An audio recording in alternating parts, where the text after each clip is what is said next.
Well, I think the Portugal Match Cup here in Portimao is, certainly very interesting. It's you got a combination of different breezes, sort of light morning, classic sort of European breeze, or quite often strong afternoon sort of storm you can get. And so there's an interesting variation.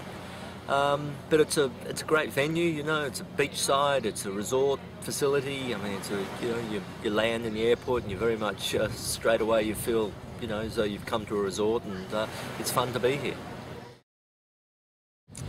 Oh, look, I think any event can happen and be converted at any particular point in time. I mean, whether we do it with this event, who knows? I mean, I've been around long enough to know that you can't focus on the outcome. You can only deal with the process that you've got in front of you. And so, that's what we're going to try and do. And if we don't win here, we'll win somewhere else. It's just a matter of time. The uniqueness of conditions really play a big hand in quite often as to how you're going to go. Sometimes you can overcome those strengths or weaknesses, sometimes you can't. So, it's not what your competitor deals to you, it's what the conditions that get dealt to you and how you handle it in those circumstances. So I think focusing on anyone in particular is a sort of a pointless exercise, because you've got to deal with what the weather hands you.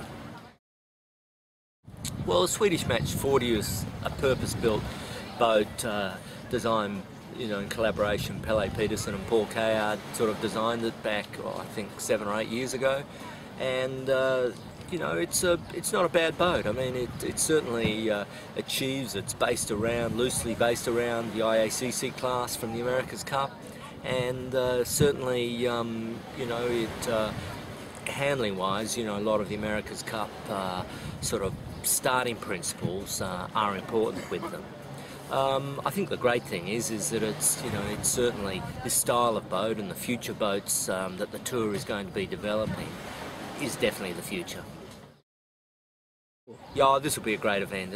It'll be fun. I think the tour will start to form a bit of direction at the end of this event. So let's wait and see what happens.